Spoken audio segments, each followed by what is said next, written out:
আমাদের এই লড়াই সকল ধরনের জুলুমের বিরুদ্ধে, সকল ফ্যাসিবাদের বিরুদ্ধে, সকল দুর্নীতির বিরুদ্ধে, সকল অপকর্মের বিরুদ্ধে, জাতিকে বিভক্ত করার বিরুদ্ধে এবং জাতিকে অন্য জাতির তাবেদার বানানোর বিরুদ্ধে।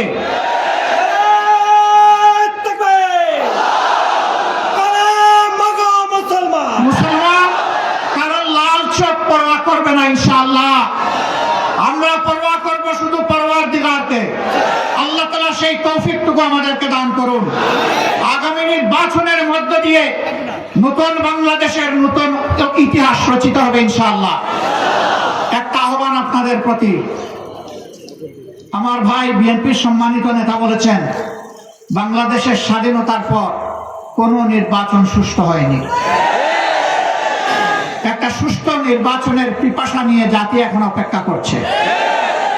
এই নির্বাচনে অতীতের মতো কোনো ইঞ্জিনিয়ারিং, কোনো মেকানিজম অথবা ভোট কেড়ে নেওয়ার কোনো পায়তারা চালানো হলে আমি আপনাদেরকে বলবো আপনারা বুলেট হয়ে গর্জন করবেন।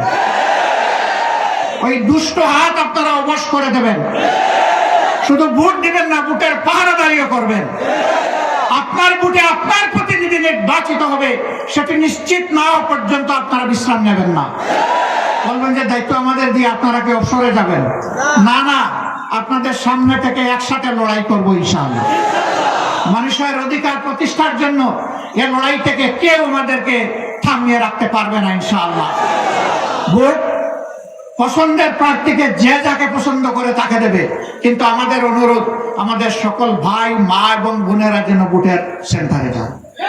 ধৈর্য ধরে ভোট যেন তারা দিয়ে আসেন। কোনো বিশৃঙ্খলা হলে সফলভাবে যেন মোকাবেলা করেন এবং জানিয়ে দেন যে ওই বাংলাদেশ শেষ, আজ থেকে নতুন বাংলাদেশ।